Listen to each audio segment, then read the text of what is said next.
بسم اللہ الرحمن الرحیم۔ اللہ کا کرشمہ دیکھنا ہے۔ نماز فجر کے بعد یہ جلالی آیت 21 بار پڑھیں۔ اللہ تعالیٰ کی ایسی غیبی مدد آئے گی کہ آپ حیران رہ جائیں گے۔ ناظرین محترم، فجر کا وقت وہ مقدس گھڑی ہے جب دنیا خاموش ہوتی ہے، دلوں پر سکون چھایا ہوتا ہے اور رب ذوالجلال کی رحمتیں زمین پر نازل ہو رہی ہوتی ہیں۔ اس وقت کو سحر بھی کہا جاتا ہے جس میں اللہ کا خاص انوار نازل ہوتا ہے۔ یہی وہ لمحہ ہے جب اہل ایمان اپنی پیشانیوں کو سجدے میں رکھ کر رب سے راز و نیاز کرتے ہیں اور وہ دعائیں بے پردہ عرش تک پہنچتی ہیں۔ قرآن مجید میں اللہ تعالیٰ فرماتا ہے وَالْفَجْرِ وَلَيَالٍ عَشْرٍ، قسم ہے فجر کی اور 10 راتوں کی۔ یہ اللہ تعالیٰ کی طرف سے فجر کے وقت کی عظمت اور اہمیت کی قسم ہے۔ نور الہی دراصل اللہ کی طرف سے دلوں پر نازل ہونے والی وہ روشنی ہے جو انسان کی زندگی بدل دیتی ہے۔ جب کوئی بندہ فجر کے وقت وضو کر کے نماز ادا کر کے قرآن کی تلاوت کرتا ہے یا اللہ کا ذکر کرتا ہے تو اس کے دل پر اللہ کا نور نازل ہوتا ہے۔ یہی نور اسے گناہوں سے بچاتا ہے، دل کو سکون دیتا ہے اور راستہ دکھاتا ہے۔ حضور نبی کریم صلی اللہ علیہ وسلم نے فرمایا تمہارے لیے صبح کے وقت برکت دی گئی ہے۔ یہ حدیث ہمیں اس وقت کی روحانی اور دنیاوی برکتوں کی خبر دیتی ہے۔ فجر کے وقت کی عبادت نہ صرف آخرت میں نجات کا ذریعہ بنتی ہے بلکہ دنیا میں بھی کامیابی، رزق میں وسعت، بیماریوں سے حفاظت اور سکون قلب جیسی بے شمار برکتیں لاتی ہے۔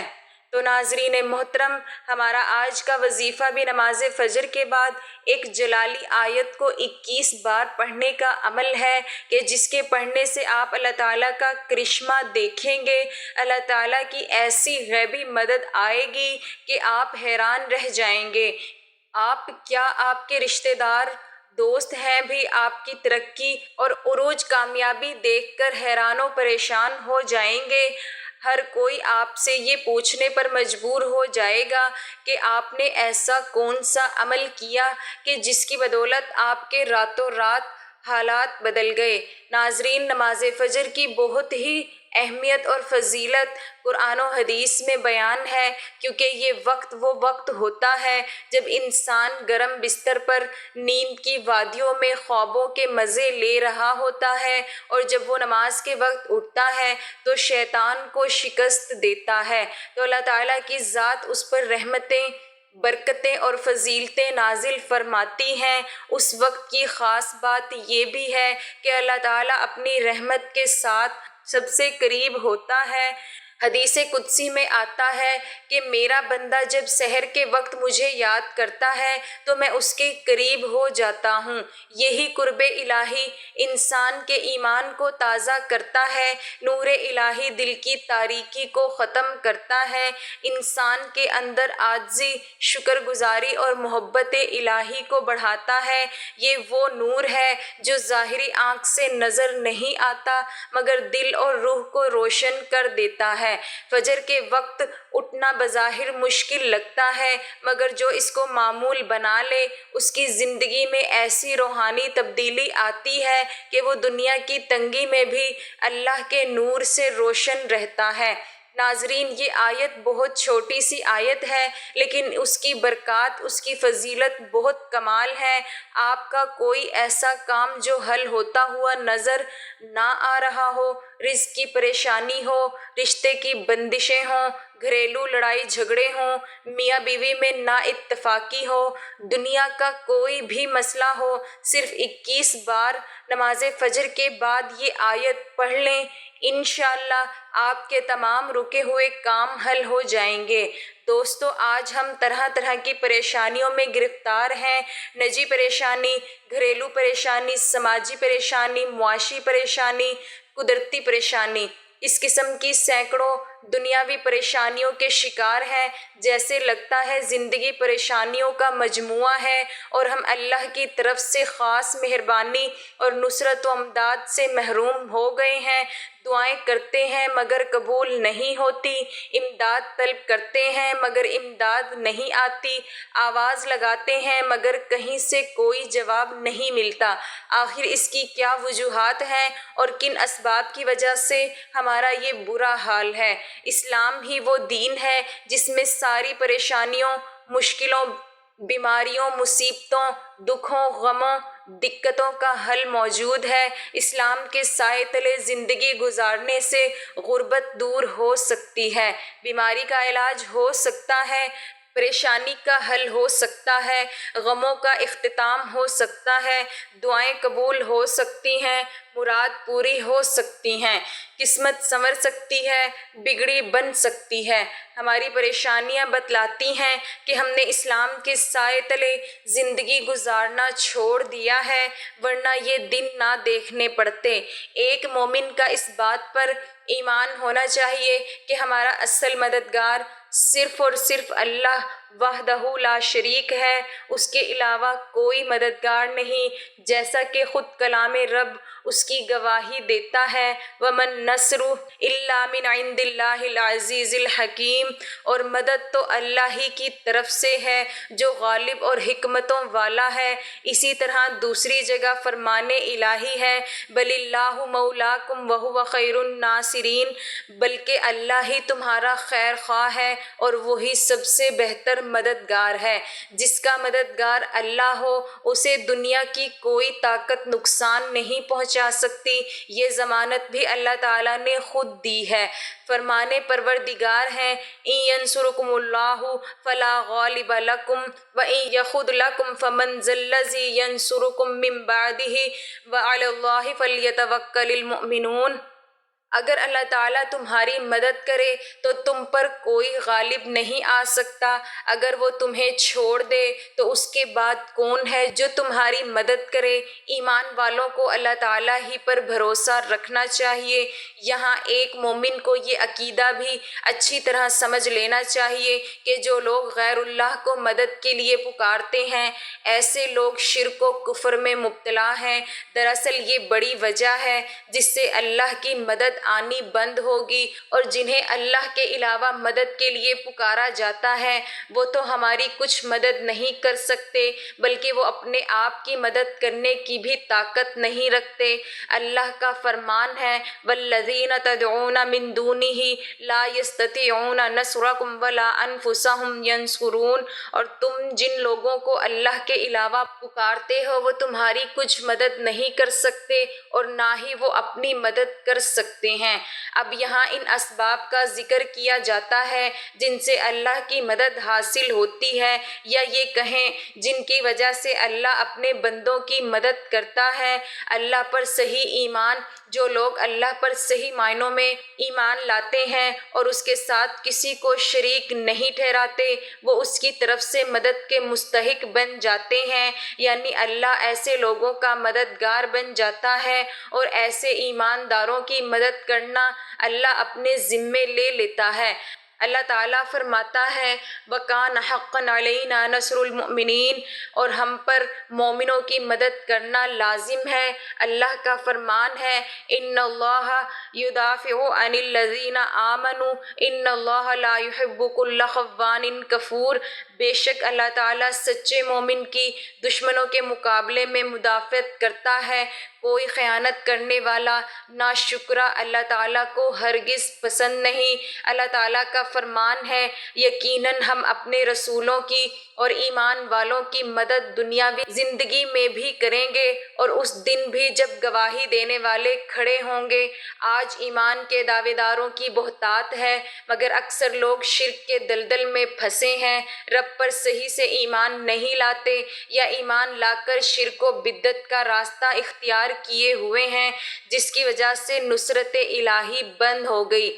رب العزت کا فرمان ہے، ان میں سے اکثر لوگ باوجود اللہ پر ایمان رکھنے کے بھی مشرک ہی ہیں۔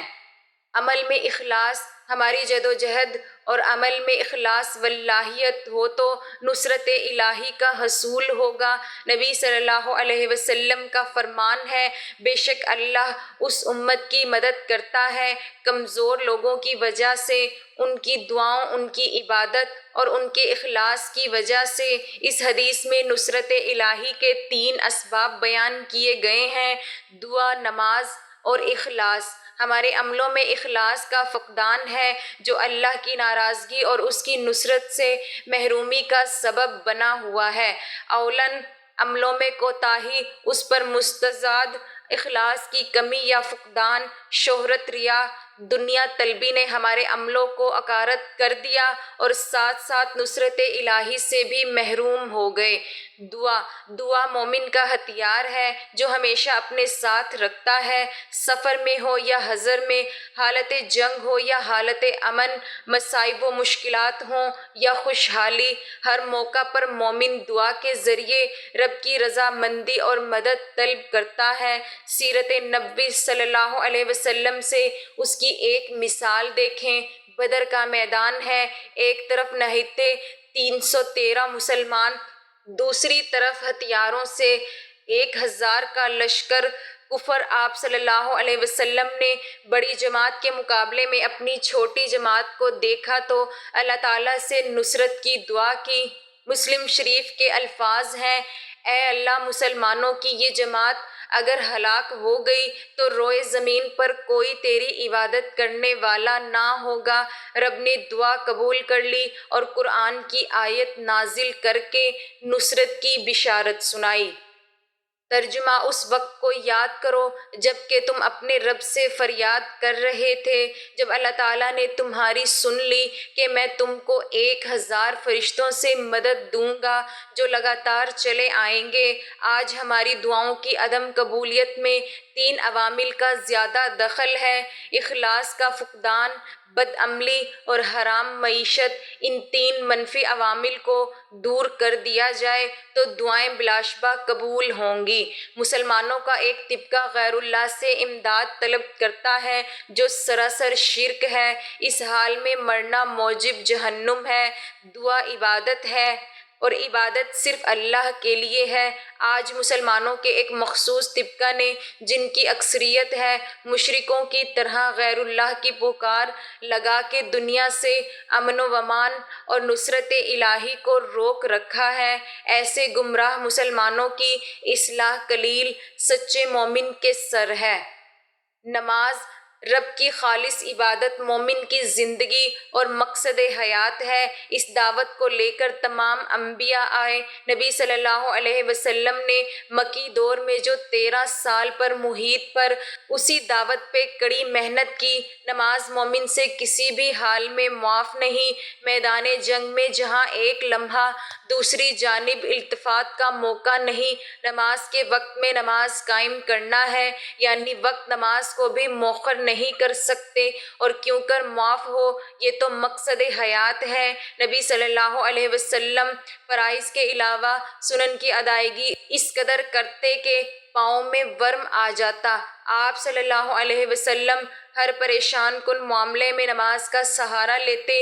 اس لیے ہم دیکھتے ہیں کہ مصائب کے مواقع پر نماز کا حکم ہے، بارش کی نماز، سورج اور چاند گرہن کی نماز اور زلزلے کی نماز وغیرہ۔ لہٰذا ہم نماز کے ذریعے رب سے استغاثہ کریں۔ اللہ کا حکم ہے، وَاسْتَعِینُوا بِالصَّبْرِ وَالصَّلَاةِ وَإِنَّهَا لَكَبِیرَةٌ إِلَّا عَلَى الْخَاشِعِینَ، اور صبر اور نماز کے ساتھ مدد طلب کرو، یہ چیز شاق ہے مگر ڈرنے والوں پر۔ صبر، مصائب پر صبر کرنے سے بھی اللہ کی مدد آتی ہے۔ جو مومن صبر کے ساتھ رب ہی کو پکارتا ہے اور اسی سے امداد طلب کرتا ہے، اسے اللہ تعالیٰ ہر بلا سے نجات دیتا ہے، بلکہ ایسے لوگوں کے ساتھ ہمیشہ اللہ لگا رہتا ہے۔ یا ایھا الذین آمنوا استعینوا بالصبر والصلاۃ ان اللہ مع الصابرین، اے ایمان والو، صبر اور نماز کے ذریعے مدد چاہو، اللہ تعالیٰ صبر کرنے والوں کا ساتھ دیتا ہے۔ اللہ ہی پر توکل۔ انسان بے صبرا ہے، تھوڑی سی مصیبت آتی ہے گھبرا جاتا ہے اور رب سے نجات مانگنے کی بجائے غیروں سے امداد طلب کرنے لگ جاتا ہے اور اسی پر توکل کر بیٹھتا ہے۔ اگر کوئی مصیبت غیر اللہ کے در پر جانے سے ٹھیک ہو جائے تو اعتماد میں مزید پختگی آ جاتی ہے اور دوسروں کو بھی غیر اللہ کے در پر جانے کی دعوت دیتا ہے۔ یہاں ہمیں یہ جان لینا چاہیے کہ جو بھی جس دربار پہ بھی جائے اور جس سے بھی مانگے، دینے والا صرف اللہ ہے۔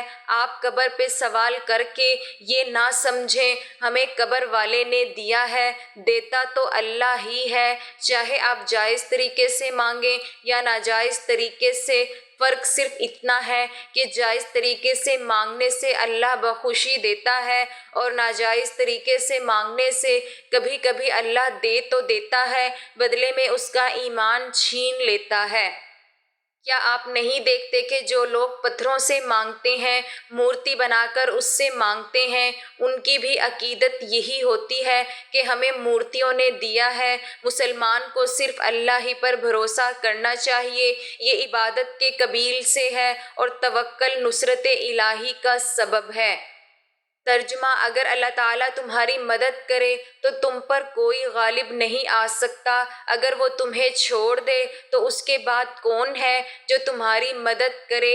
ایمان والوں کو اللہ تعالیٰ پر ہی بھروسہ رکھنا چاہیے۔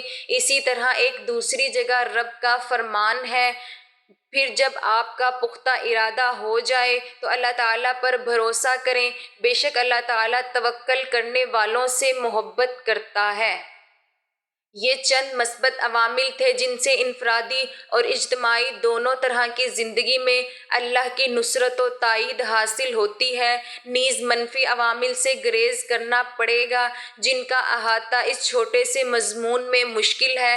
بطور خلاصہ یہ کہہ سکتی ہوں کہ ہم شرک و بدعت، فسق و فجور، قبیحہ، فتنہ و فساد، ظلم و فساد، کفر و نفاق اور حرام خوری، رشوت، سود، غبن، چوری، حرام پیشہ وغیرہ سے بچیں اور اسلام کے سائے تلے زندگی بسر کریں، یعنی دین کو پوری طرح قائم کریں۔ اللہ کا وعدہ ہے وہ ضرور ہماری مدد کرے گا۔ اے ایمان والو، اگر تم اللہ کے دین کی مدد کرو گے تو وہ تمہاری مدد کرے گا اور تمہیں ثابت قدم رکھے گا۔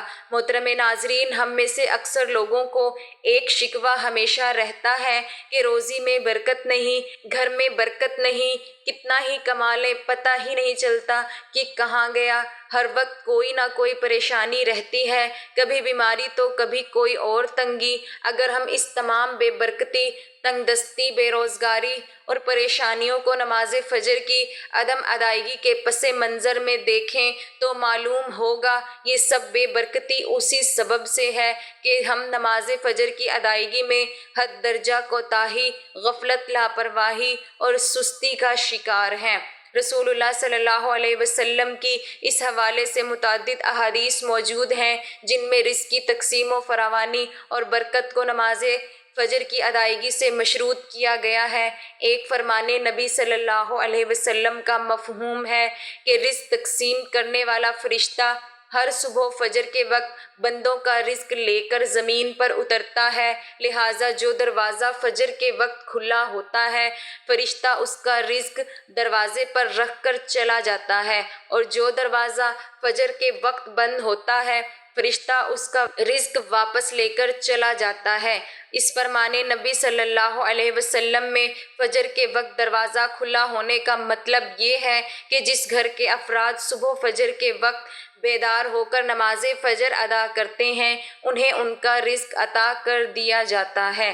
دروازہ بند ہونے سے مراد یہ ہے کہ جس گھر میں رہنے والے صبح فجر کے وقت سوتے رہتے ہیں اور نماز فجر کی ادائیگی میں غفلت، کوتاہی کے مرتکب ہوتے ہیں انہیں ان کے رزق سے محروم رکھا جاتا ہے۔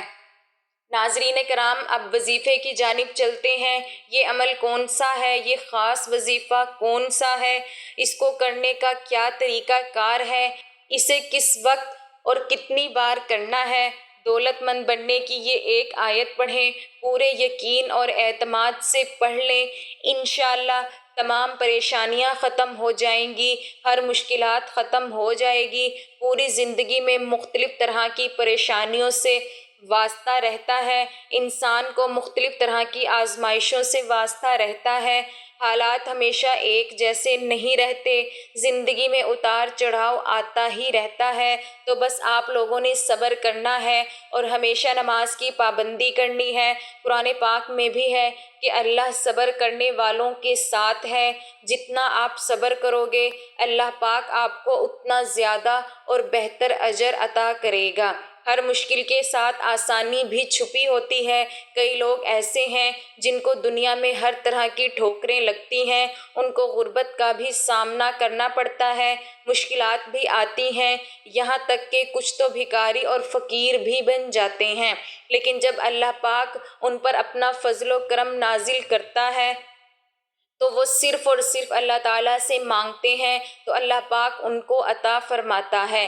ان کے پاس کسی بھی چیز کی کمی نہیں رہتی۔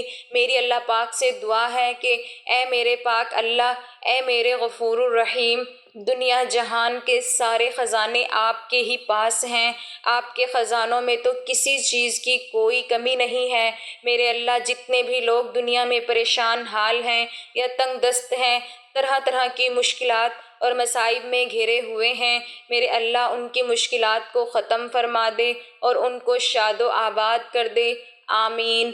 محترم ناظرین کرام، نماز فجر کا خاص عمل میں آپ کو بتانے لگی ہوں۔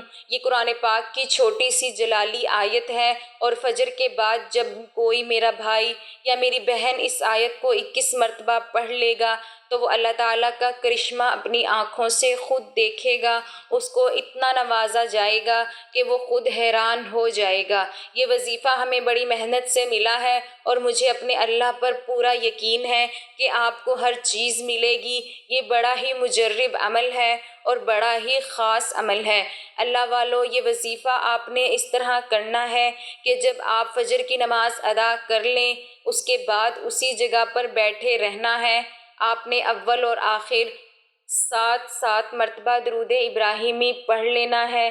ایک مرتبہ درود ابراہیمی میرے ساتھ بھی پڑھ لیں تاکہ ثواب ہو۔ اللہم صل علی محمد وعلی آل محمد کما صلیت علی ابراہیم وعلی آل ابراہیم انک حمید مجید۔ اللہم بارک علی محمد وعلی آل محمد کما بارکت علی ابراہیم وعلی آل ابراہیم انک حمید مجید۔ درود پاک پڑھنے کے بعد آپ نے 21 مرتبہ یہ آیت پڑھ لیں، اللہم انصرنا فإنک خیر الناصرین۔ اے اللہ مدد دے کیونکہ تو بہترین مدد دینے والا ہے۔ ناظرین، 21 مرتبہ جب آپ لوگ یہ آیت پڑھ لیں تو 60 مرتبہ استغفر اللہ استغفر اللہ استغفر اللہ پڑھنا ہے۔ انشاءاللہ اس عمل کی برکت سے مال و دولت میں خوب اضافہ ہوگا، اور اگر کوئی شخص اپنا کاروبار بڑھانا چاہتا ہے تو اس کے لیے بھی یہ وظیفہ بڑا ہی مجرب ہے، بڑا ہی خاص وظیفہ ہے۔